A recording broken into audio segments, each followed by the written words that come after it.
when you're in the market for buying a bike, there are lots of different factors that you need to take into account. The style, the reliability, engine size, and practicality. And when I was looking for a bike, I originally wanted to go for something that was mixed between sort of a commuter and something that I can have fun during the weekends. And I'd say the RS is probably a good mix between the two. Now, before this bike, I had the Derby Sender 125, which was a pretty decent bike, to be honest. It did have some reliability issues, even though it was a 4-stroke, so it's meant to be, or yeah, it should have been a bit more reliable. But that had a rack on the back, so I could put my top box on, fill my chain and locks in there, everything, so I had no weight on my back, and it was just quite an easy ride, to be honest. Being 4-stroke, top speed wasn't great. It probably cruised at 60 along the dual carriageway with a top speed of about 70 miles an hour.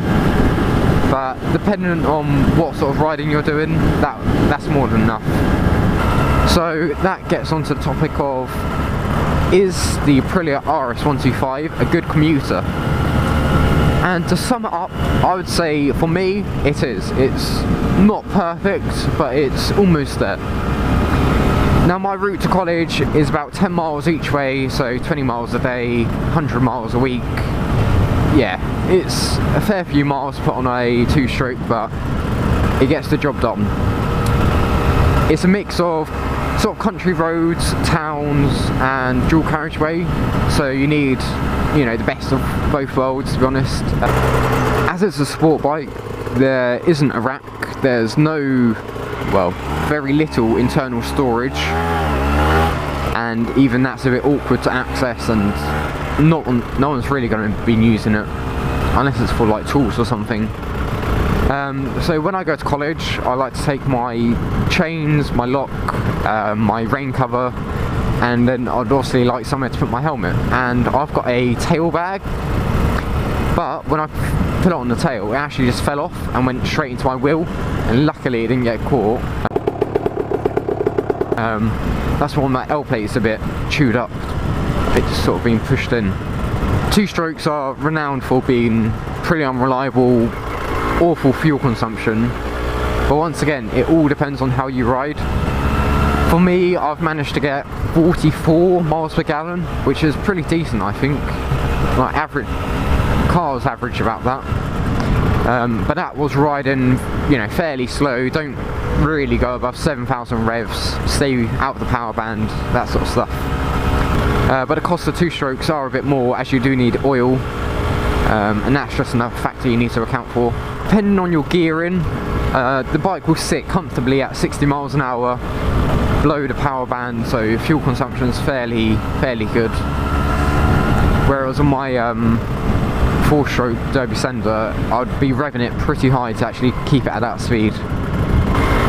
And comfort wise, this bike actually isn't that bad. When I first started riding, for the first few days, you do ache a little.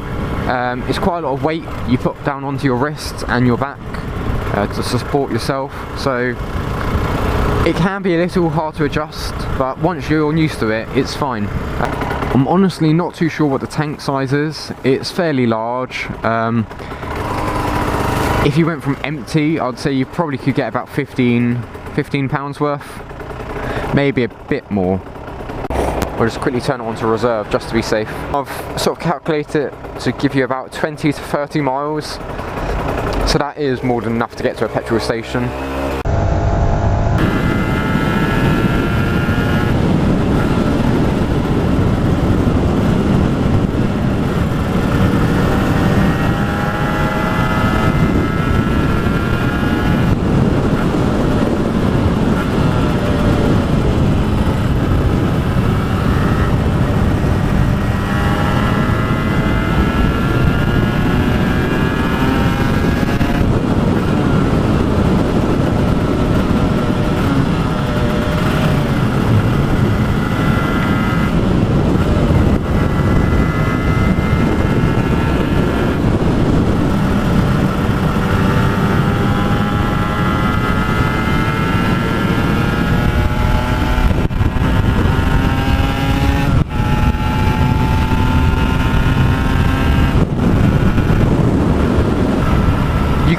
pick up an RS 125 for sort of the same price as a 4-stroke, it would probably be a slightly older and not as good condition, but this is a 2003 and it only had about 12,000 miles when I brought it, and that was really good.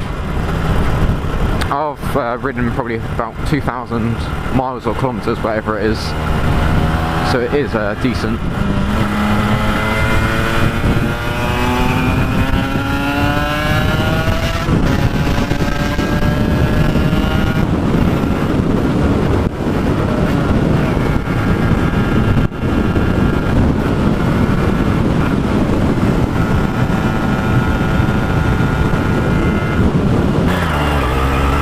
Now my 0 to 60 time is 7.9 seconds.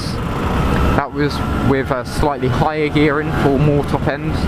So if I was to do it again, possibly get it down to 7.5 possibly, with a better start. So compare that to a 4-stroke, which is average 12 seconds, 0 to 60. You're going to get there half the time, so yeah. Now I'm probably going to conclude the vlog now, so if you do have any questions, feel free to ask. I'm more than happy to answer them. This vlog has been a little bit mismatched. I wasn't too sure on what I was going to mention or talk about, but thank you for watching. See you later.